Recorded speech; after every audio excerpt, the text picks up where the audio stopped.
Salam sejahtera, Assalamualaikum warahmatullahi wabarakatuh. Om Swastiastu, Namo Buddhaya, salam kebajikan. Yang terhormat dosen penguji kinerja PPG dalam jabatan Pendidikan Sosiologi Universitas 11 Maret, yang saya hormati Guru Pamong. Perkenalkan, Whitney Manueke nama saya. SMA Negeri 3 Tondano di Minahasa, Sulawesi Utara, sekolah praktik saya. Dengan menggunakan model pembelajaran problem-based learning, saya akan mengantarkan anak-anak didik saya kelas 10D pada materi interaksi sosial. Hari ini, Kamis 15 Desember 2022, inilah video UKIN saya. Selamat menyaksikan. Selamat pagi. Pagi. Apa kabar kalian hari ini? Baik. Luar biasa. Ada yang kurang sehat? Ya. Sudah sarapan? Sudah. Sudah siap belajar semua ya? Siap. Oke, kalau begitu coba kalian perhatikan dulu samping kiri samping kanan, lingkungan kalian apakah sudah bersih? Coba cek. Jangan-jangan ada sampahnya. Bersih? Kalau begitu coba kalian perhatikan teman-teman samping kiri dan samping kanan kalian. Apakah sudah rapi? Sudah? Kalau sudah rapi dan sudah bersih, ketua kelas silakan siapkan kelas. Everyone stand up please.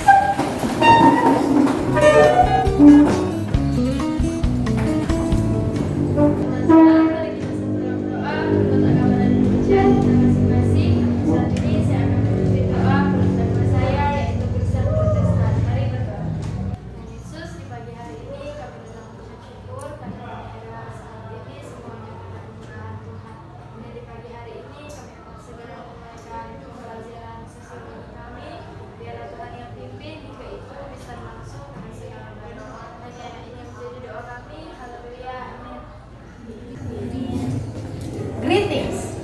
Good morning, ma'am. Good morning everyone. Coba lihat dulu samping kiri samping kanan. Berikan senyuman yang terbaik. Smile. Ya walaupun pakai masker pasti kelihatan orang yang senyum kan? Lihat dari mana? Mata. Mata. Ya berbicara mata. Bagaimana kalau kita mulai dengan yel-yel dulu? Setuju? Setuju. Kita sambut pemimpin yel-yel kita. Dapat. Kita sambut pemimpin yel-yel kita. Dapat. Semangat pagi! Pagi, luar biasa, tetap semangat, semangat. Mana matamu? Iya, Mana matamu? iya. Bukan matamu. Ini mataku, mata. Wah! Lebih keras. Sangat keras. Smart student.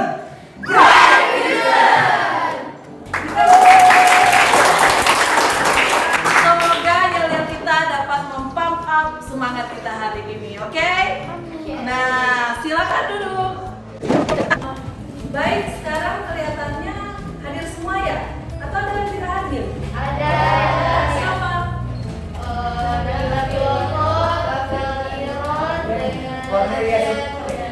Tiga orang. Nabila.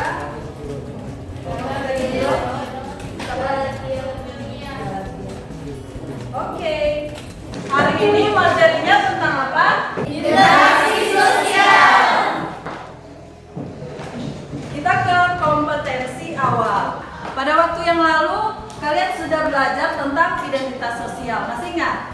Masih. Kita belajar tentang siapa diri kita, siapa teman kita, konsep diri kita, konsep teman kita, dan keanggotaan kita di dalam kelompok. Kemudian kita belajar tentang tindakan sosial, yaitu tindakan individu yang mempunyai makna atau arti subjektif bagi diri sendiri dan diarahkan ke orang lain. Nah, kesemuanya itu untuk mempersiapkan kalian belajar yang ketiga ini, interaksi Sosial. Nah, apa saja yang akan kita pelajari di interaksi sosial ini? Yaitu tentunya pengertiannya, kemudian syarat-syaratnya, lalu apa lagi? Dan bentuk-bentuknya. Karena interaksi sosial itu ada banyak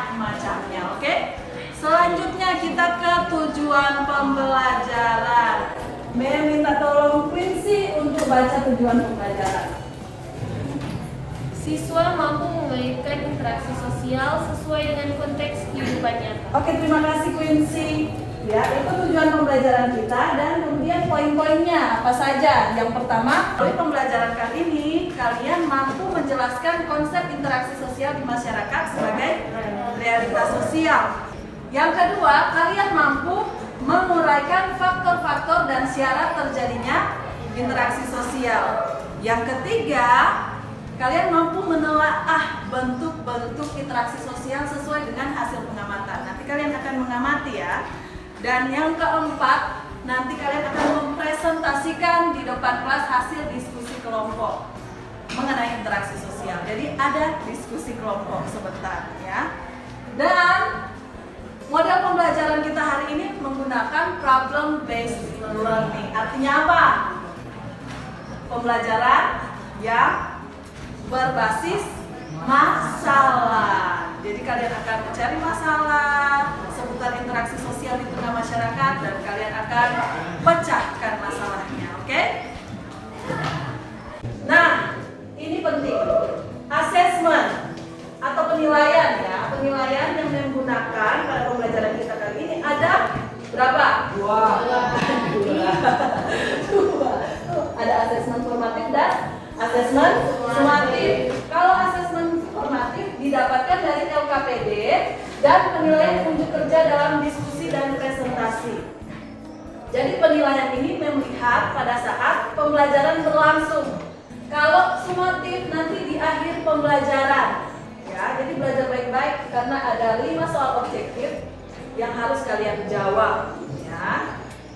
Nanti gunakan handphone ya, Microsoft Office. Boleh? Oke, kita masuk ke pemahaman bermakna ya.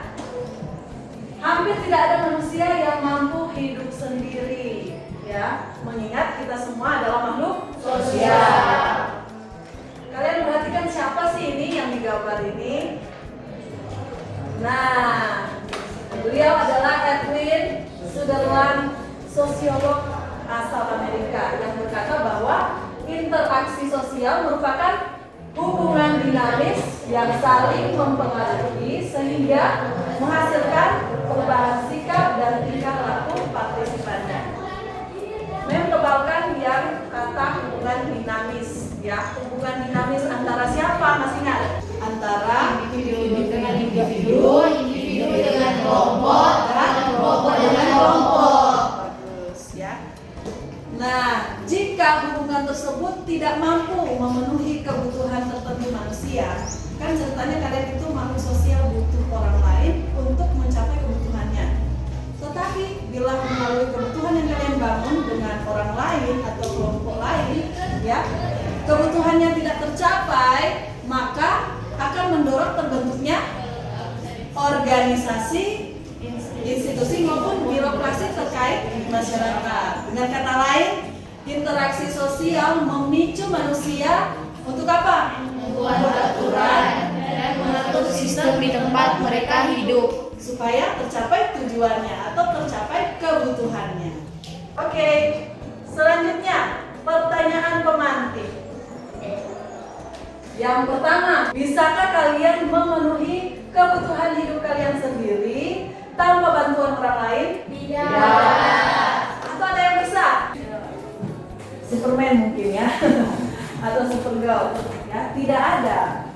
Kalian saja datang ke sekolah masih minta doi Yoto buat jajan, ya kan? Nah, selanjutnya, mengapa kita perlu membangun hubungan dengan orang lain? Siapa yang bisa jawab? Angkat tangan. Oke, Sabrina dan juga Dinda. Mengapa kamu perlu membangun hubungan dengan orang lain? Seperti tadi Mem bilang, kita itu manusia adalah makhluk sosial, di mana kita membutuhkan orang lain untuk memenuhi kebutuhan hidup kita. Kalau misalnya kita tidak berinteraksi, mungkin hidup akan sepi, apalagi di dunia ini manusia itu tidak bisa hidup sendiri. Oke, berikan tepuk tangan buat Sabrina. Selanjutnya Dinda. Silakan Dinda. Sebenarnya kalau menurut Dinda tidak beda jauh dengan Sabrina, karena kita itu manusia membutuhkan makhluk lain untuk memenuhi kebutuhan kita. Contohnya seperti Dinda yang setiap hari pasti kalau ke sekolah itu perlu naik ojek, perlu bantuan mereka agar bisa sampai ke sekolah. Jadi seperti itu. Iya, berikan tepuk tangan buat Dinda. Bagus jawabannya. Ya, betul sekali jawaban kalian ya. Kita itu saling membutuhkan. Makanya kita berinteraksi. Nah, sekarang mari berkelompok. Silakan duduk berdasarkan kelompok. Oke, perhatian. Perhatian. Perhatian. Perhatian.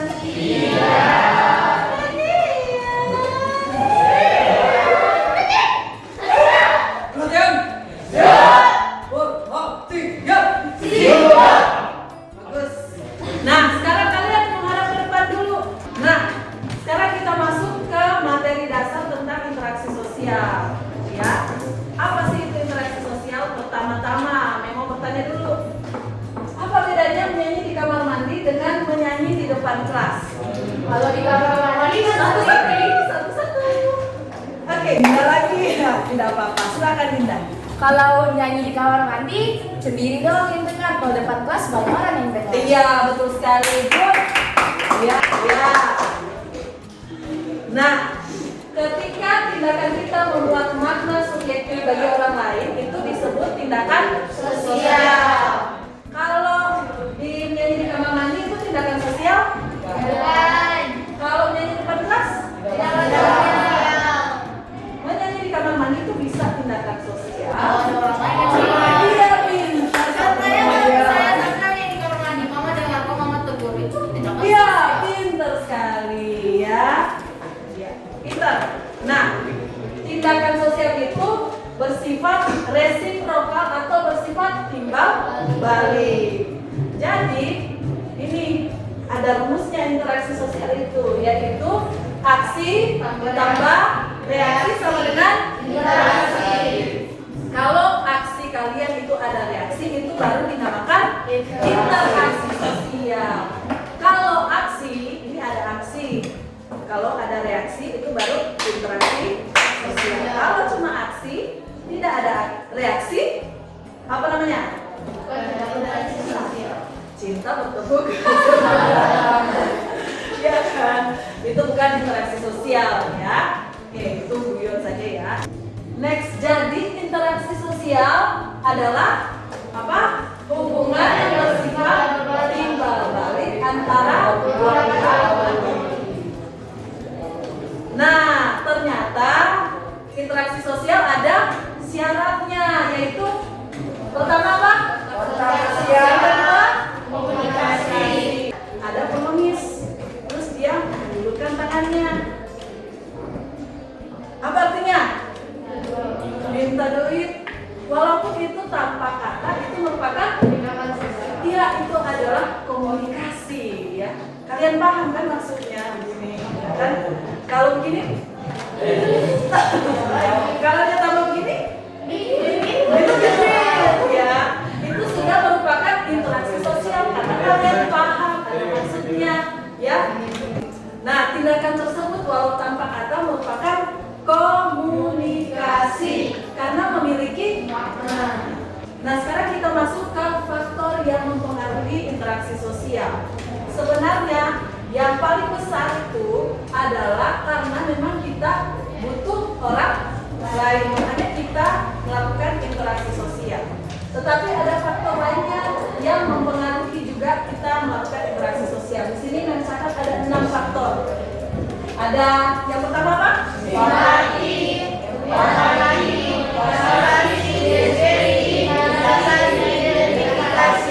ada 6 faktor ya.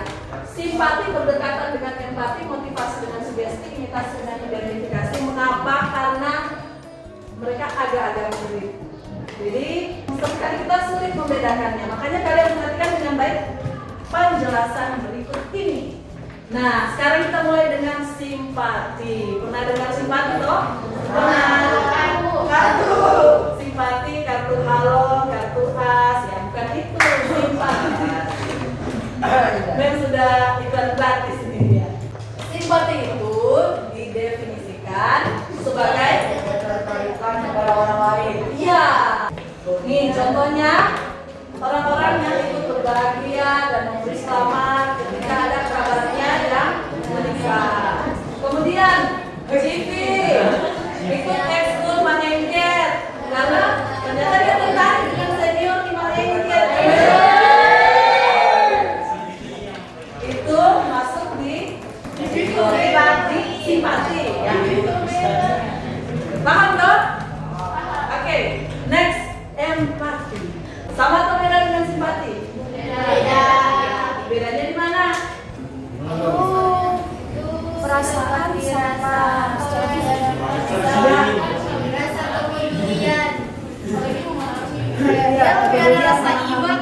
Rasa iba, iya, pinter ya. Itu kemampuan memahami perasaan kondisi orang lain, seolah-olah kita merasakan apa yang dia rasakan. Dia sedang kena duka cita, kita juga tertawa-tertawa. Iya, kita juga ikut sedih. Kalau teman kita bahagia, kita ikut apa? Bahagia. Jangan dibalik ya. Ini contohnya ya. Yang kemarin kan kita sempat memberikan bantuan kepada korban banjir bandang di ya, khususnya teman-teman siswa Papakelan ya kan. Itu contoh empati. Lalu misalnya kalian di rumah duka, berikan support, moral dan material. Bentuk interaksi sosial berapa? 2.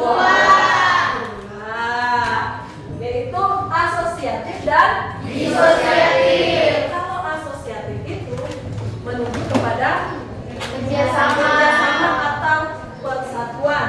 Sedangkan kalau disosiatif itu menuju pada pertentangan atau ya, perceraian, perpisahan dan lain sebagainya. Ini ya, seperti kalau asosiatif itu seperti kerjasama, akomodasi, aspirasi dan akulturasi.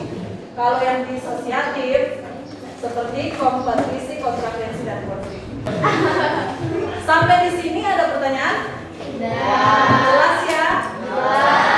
Nah, untuk belajar secara lebih mendalam, jangan lupa dicek YouTube-nya Memway. Di sana ada 3 video pembelajaran seputar materi interaksi sosial. Ya, boleh juga kalian cari dimanapun sumber belajar yang buat kalian nyaman. Sekarang waktunya kita berpikir kritis. Silakan scan barcode yang ada di depan ini. Boleh di kiri, boleh di kanan. Silakan di scan. Satu kelompok, satu. Silakan di scan. Kegiatannya itu mengaitkan interaksi sosial sesuai dengan konteks kehidupan nyata di sekitar kalian. Tujuan kegiatannya yaitu yang kedua,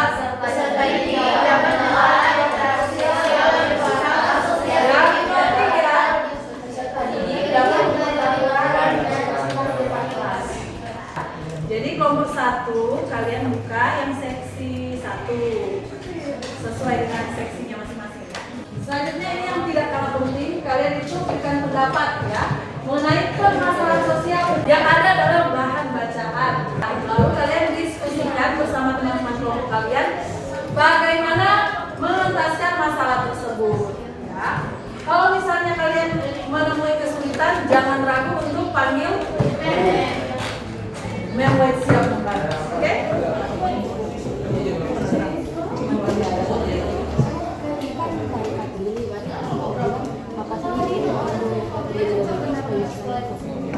Tadi kan ada toh Kadriri itu adalah hasil akulturasi. Tadi kan ada faktor interaksi sosialnya yaitu akulturasi. Di sini mungkin ada faktor-faktor juga kalian bahas ya, faktor-faktor yang menyebabkan dia bisa terjadi berbagai.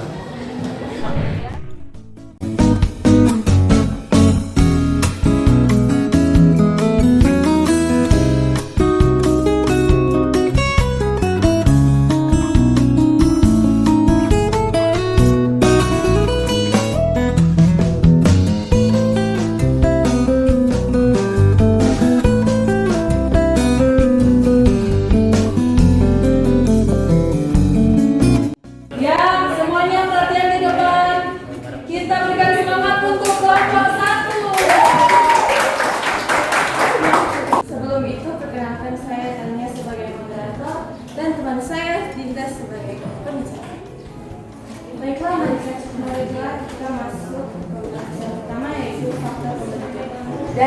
Jadi faktor pembentuk dari permasalahan tarik karir ini adalah simpati atau ketertarikan pada orang lain.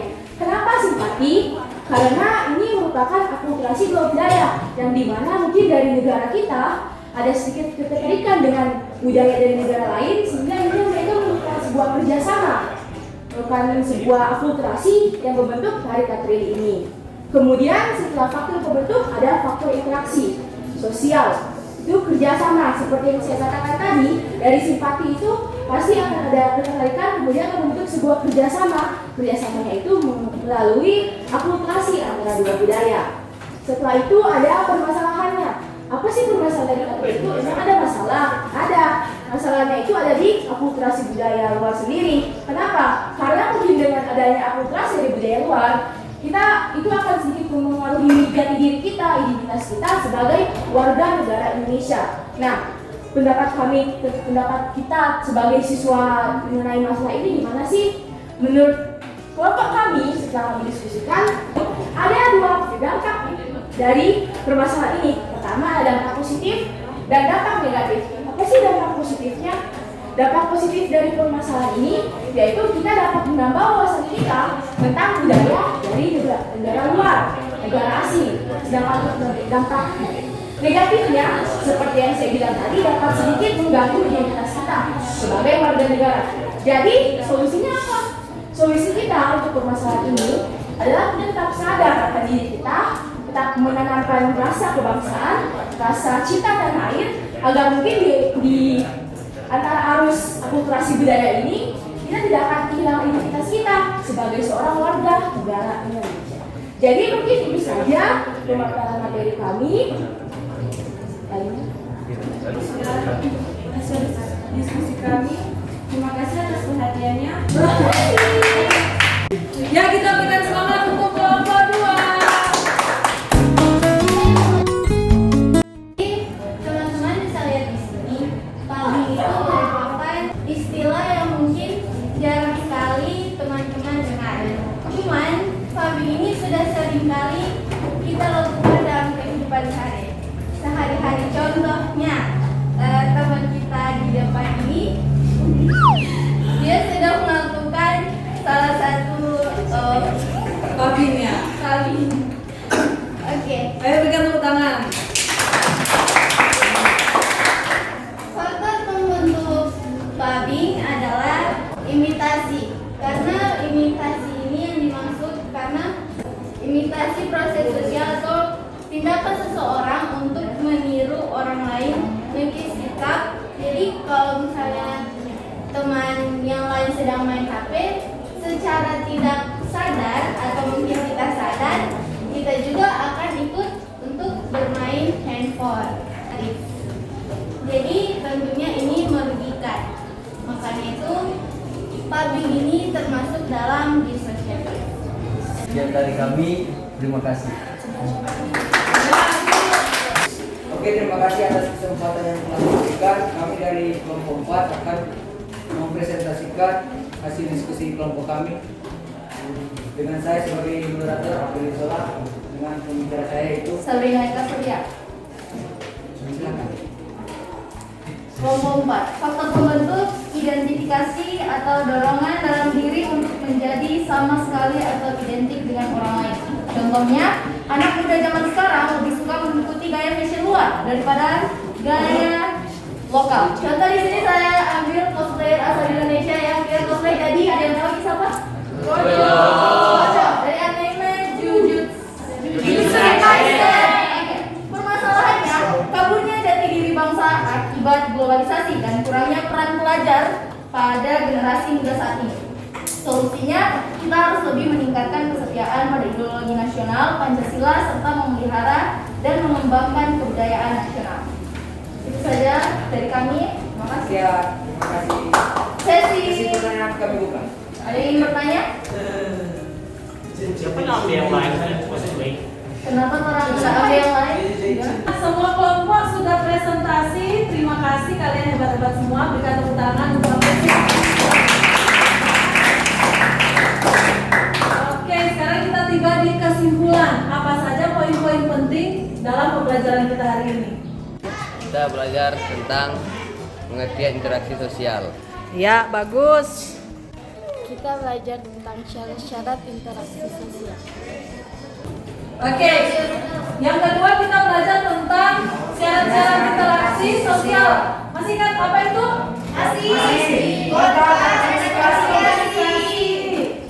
Lalu kita belajar tentang faktor-faktor yang mempengaruhi interaksi sosial. Ada berapa? Ada dua. Apa semua? Faktor internal dan faktor eksternal. Kalau dalam faktor Yang eksternal itu yang mana? Ada berapa? Ya, apa semua?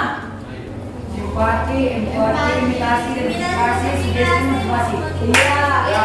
Lalu selanjutnya bentuk-bentuk interaksi sosial ada berapa? Dua. Asosiatif dan disosiatif. Ya, pintar kalau begitu.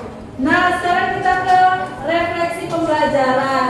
Kalian catat, ambil buku catatan apa saja yang kamu pelajari hari ini, lalu hal menarik apa yang telah dipelajari selama proses kegiatan, baik materi maupun proses investigasi, waktu diskusi. Kalian catat ya. Kalian catat. Kemudian kalau ada hal yang masih membingungkan, boleh bertanya ke Mel. Ya, silakan dicatat. Lalu kalau ada pertanyaan silakan kita open Q&A. Oke, sekarang kita ke asesmen sumatif. Kalian siap? Silakan ambil handphone kalian, lalu scan QR code yang di depannya, lalu buat asesmen sumatif. Kerjakan. Nah, waktunya 10 menit. Ada 5 nomor objektif.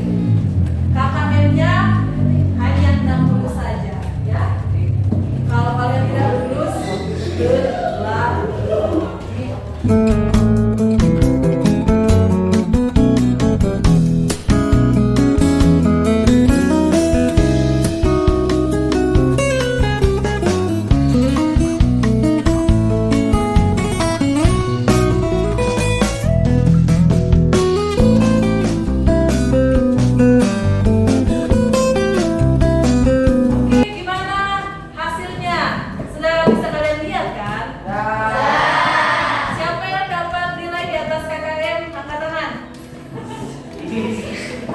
semuanya. Oh, bagus kalau begitu, berikan tepuk tangan lagi. Oke, untuk agenda berikutnya kita akan belajar tentang lembaga sosial, peran lembaga sosial di dalam masyarakat. Untuk itu kalian harus belajar dulu supaya pengetahuan awal kalian bagus nanti ya. Nah, sampai di sini pertemuan kita.